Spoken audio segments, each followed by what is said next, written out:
It's no secret that starting a business is hard.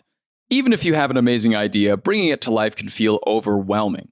With HubSpot's new entrepreneurship kit, though, you can go from idea to IPO with the help of a company that knows a thing or two about growing better. The all-inclusive kit gives you step-by-step guidance and frameworks to help you crush every stage of starting a business, with tools tailored to help all along the entrepreneurial journey. It's packed with templates for project management, email, and skill development. Wow, that's a lot of templates. There's also a solopreneur guide. It's got freelance pricing worksheets and lots more you can get up and running immediately. And best of all, it's free. With expert guidance and frameworks from HubSpot, starting a business doesn't have to be so hard. So don't wait to start yours. Go to HubSpot.com/ENT to download the guide right now. Good morning, everyone. It's Monday, August 12th. I'm John Weigell here with Cyan, Zhong, and this is the Hustle Daily Show.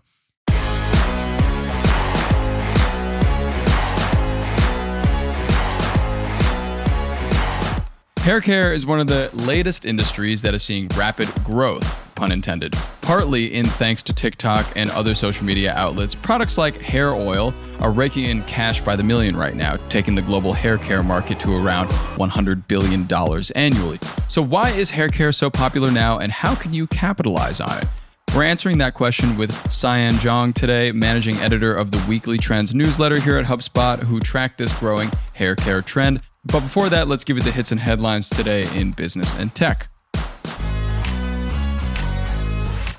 All right, first up, Taco Bell is opening an early retirement community called the Cantinas next week in San Diego, where its rewards members can go play bingo, crochet, and take aerobics classes. Passes sold out for this in under 3 minutes. So if you're looking for an early retirement, get yourself out there. Next, Tesla stopped selling its entry-level RWD Cybertruck and hiked the price of the other models. Now, the least expensive option is the AWD Cybertruck, priced just shy of $100,000. Over to marketing. A new study from the Journal of Hospitality and Marketing Management found that a customer's intention to buy a product was, quote, significantly lower if AI was mentioned in its description, indicating quite a lack of trust. And finally, some movie tidbits here.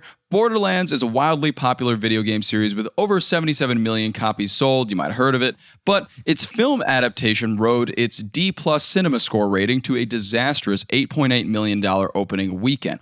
That sounds like a lot of money, but the movie actually cost $145 million to produce, so quite a stark difference.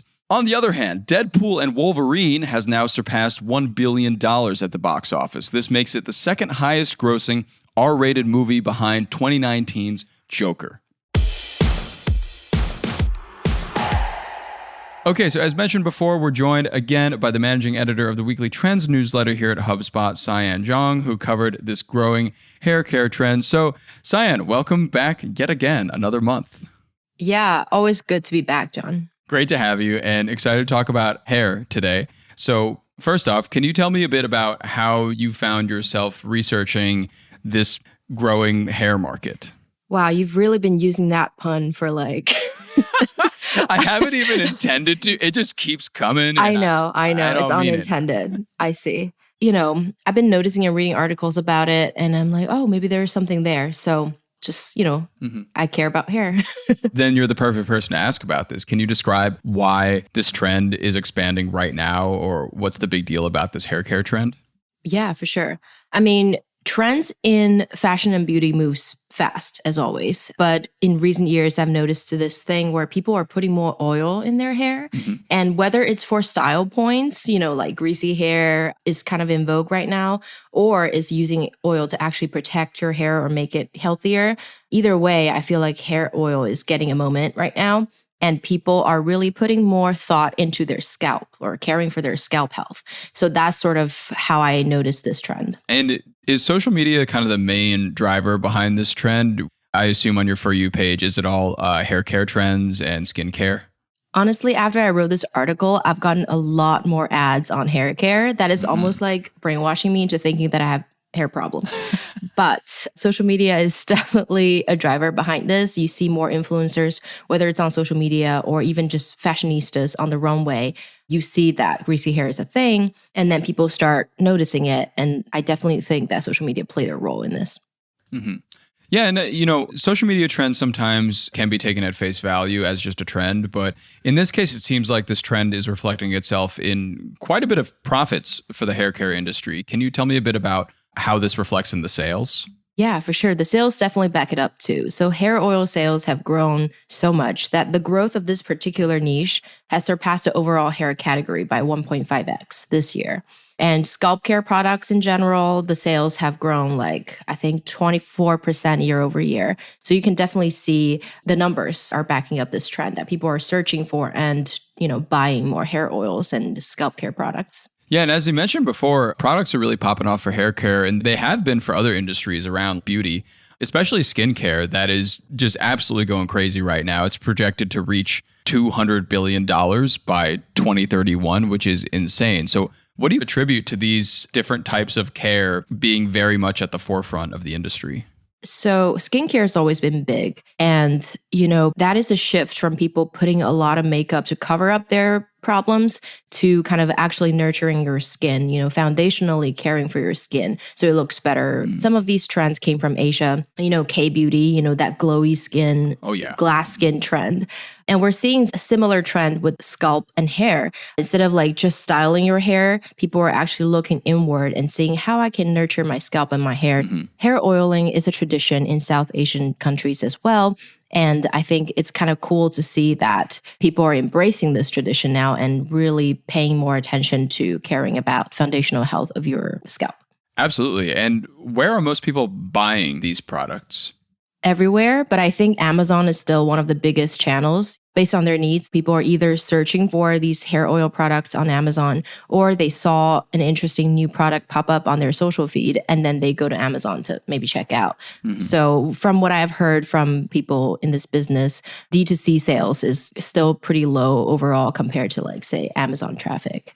So yeah, they're finding things on Amazon and sometimes TikTok, Instagram, social shopping is also popping off. People are checking out there as well. Yeah, definitely. I get served an Instagram ad once in a while, and it honestly kind of gets me. I click on it. I do the whole thing. Oh, yeah. I am so a victim of that. Yeah. I don't think I've actually bought anything, but sometimes I click on it and I'm like, oh boy, here we go. Is this the time? Is this when they get me? Yes. So now with hair oils and hair care both trending, they're creating a lot of money in the space. So how could somebody potentially get into that space in an already kind of crowded market? Yeah, it is kind of crowded if you think about it. There's a new product everywhere you look, but there's definitely still space to innovate. So personalization is a big one. No matter how many products there are, you always hear someone complaining, oh, I can't find the right product for my hair type or for my needs. So in the future, I think more personalized products, formulas will definitely be a trend. And we've talked way before about Gen Alpha is going to be the most diverse generation. And as they grow up, they start looking for their own products. They're already looking for skincare stuff. No reason they're not looking into hair care as well. More personalization to fit a more diverse range of customers is going to be a big opportunity. And then there's also new ingredients and supplements that people are looking for. So you can definitely innovate new formulas in that space. Yeah, definitely more sciencey words can be added to the back of hair care products, and I would not know the difference. But if you can't do that, right? If you can't actually create something new, personalize a product, what could you possibly do to break into the space as well? If you're not into the sciencey stuff, you don't want to get your hands on weird ingredients, there are definitely ways to also get in the space. For example, you could make content, whether it's through writing a newsletter or starting a YouTube channel or, testing out different products, debunking some of these crazy sounding ingredients that might actually not do much to your hair. Maybe it's snake oil in your hair oil. I don't know. So that would be an opportunity. And then you can also invest in, say, scalp care experiences. We do facials all the time. What about scalp shows? Someone in marketing needs to invent a better name for it. But, just scalp massages. Or you could, sell those little gadgets the jade roller for your skin. Yeah. Something like that for your head. For the head. Whoa. Exactly. Those already exist, right? But there's always new angles to get in on and new marketing tactics. So those are some ways if you don't want to get your hands dirty. Wow. Great ideas, honestly. The jade scalp roller, I will look for that today, actually. And finally, you actually talked with somebody about this quite a while ago. You got to feature the founder of Boldify on his hair loss business. What insights did you learn from him, particularly about the hair loss industry or the hair industry and kind of where it's going? Yeah. So we actually featured Boldify in 2020. Yeah. Trends did. And back then he was only doing 5 million in ARR, only doing. It's still really impressive. But right now they're doing like, I think 25 to 30 mil. Wow. Good for them. So they're growing strong, and they started with hair loss, but now they're in like all kinds of hair care products. Recently, one of their products went viral on TikTok. It's like a hairline powder. It was made to like conceal hair loss, but right now a lot of like blonde people are using it to cover their roots, what have you. So he had a lot of insights. He's like one of the most interesting person I've interviewed. He just like giving me all the straight numbers.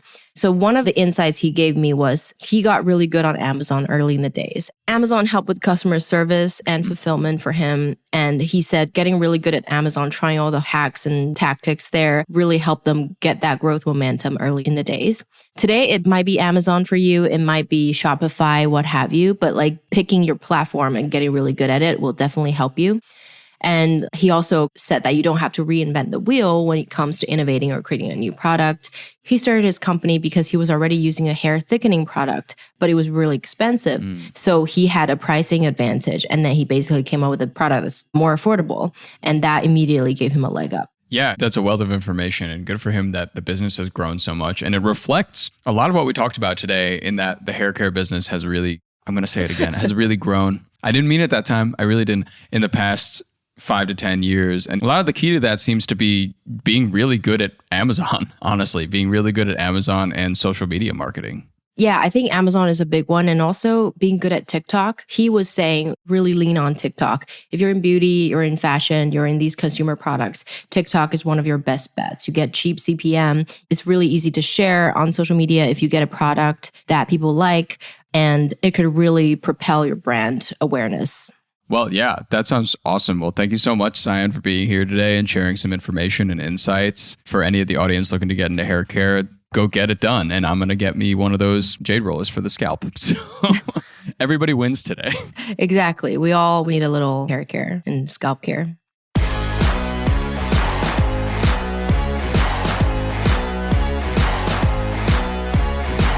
All right. And that'll do it for us today. Thanks, everybody, for tuning into the Hustle Daily Show. We're a proud part of the HubSpot Podcast Network. Our editor today is Robert Hartwig, and our executive producer is Darren Clark. We've got a ton more tech and business coverage in our newsletter. If you're not subscribed, go get yourself signed up at thehustle.co/email, and we'll see you later.